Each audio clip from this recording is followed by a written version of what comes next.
আজকের ভিডিওটা কিন্তু কোনোভাবে স্কিপ করা যাবে না, যারা বিশেষ করে অন্য দেশের কালচার দেখতে খুবই পছন্দ করো। আর আজকে আমি এটাই দেখাতে যাচ্ছি কাশ্মীরের মানুষরা কিভাবে লাইফ লিড করে, ওদের কালচার কেমন, ওদের বাড়িঘর কেমন হয়, সবকিছু থাকবে আজকে এই ভিডিওতে। তাই বলছি আগে থেকেই কোনোভাবে ভিডিওটা স্কিপ করবে না। Hi everyone, welcome to my another blog. আশা করি তোমরা সবাই ভালো আছো। তো ফাইনালি আমরা চলে এসেছি পেহেলগামে, আর এটাই ছিল আমাদের বাকি 3 দিন যেটা আমরা ট্যুর দিয়েছিলাম পেহেলগামে। আর পেহেলগাম ছিল আমার হাজব্যান্ডের ফ্রেন্ডের বাসা। মেনলি তারা যখন জানে আমরা কাশ্মীরে যাব ঘুরতে, তারা আমাদের আগে ইনভাইট করে রেখেছে তাদের বাসায় যাওয়ার জন্য। তারপর আমরা যে বাকি লাস্ট 3 দিন, ওই 3 দিনই আমরা তাদের বাসায় ঘুরতে গিয়েছিলাম। আর ওখানকার বাচ্চার সাথে আমার এত ভালো বন্ডিং হয়েছে, আমি সারাদিন ওদের সাথে গল্পই করেছি। তারপর ওরা আমাদেরকে বললো চলো তোমাদেরকে একটা পার্কে ঘুরতে নিয়ে যায়।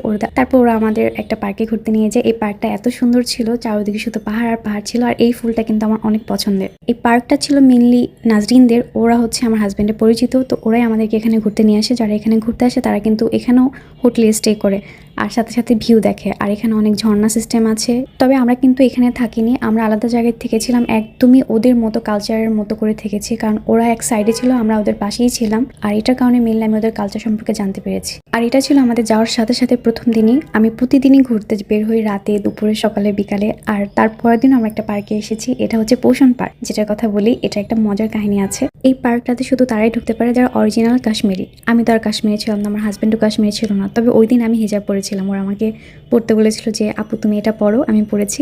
তো মেনলি ওই পার্কের লোকজন ওরা মনে করে আমিও কাশ্মীরি, বাট আমার হাজব্যান্ড একটু ধরা খেয়ে যায়। বলতে দিই যে আমাদের এখানে ঘুরতে এসেছে, ওকে একটু ঢুকতে দেন। তারপর আমাদেরকে ঢুকতে দিয়েছে। আমরা কিন্তু একদম ফ্রি ঘুরেছি। আর এখানে সমস্ত অ্যাক্টিভিটিস আমরা একদম ফ্রি করছি, আমাদের কোনো টাকাই লাগেনি। এটা ছিল সব থেকে ইন্টারেস্টিং পার্ট।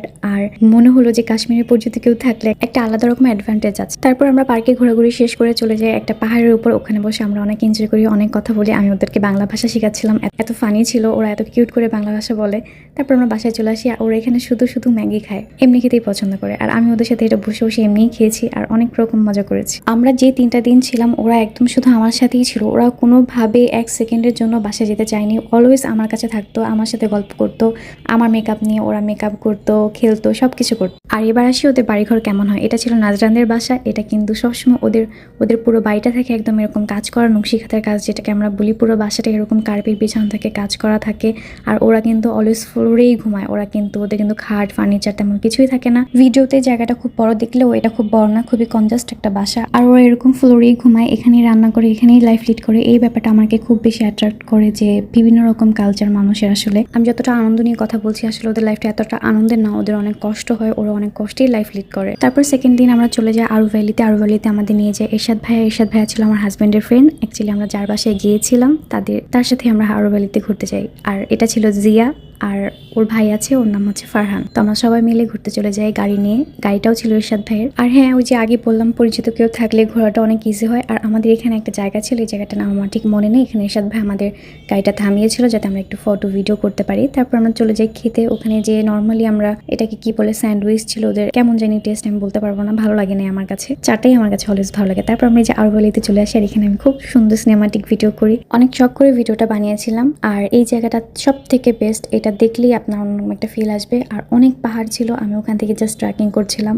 আর আমার হাজব্যান্ড ভিডিও করছিল। আমি আরেকটু হলে পড়ে যেতাম এখান থেকে। আজকে ভিডিওটা থাকবে আরুবালি পর্যন্ত, যেহেতু ভিডিওটা অনেক লং হয়ে যাচ্ছে। আর পার্ট 2 তে আমি দিব লাস্ট দিনের ভিডিও, আমরা কি করেছি। আর অবশ্যই ওদের কালচার কেমন লেগেছে আমাকে কমেন্ট বক্সে জানাবে।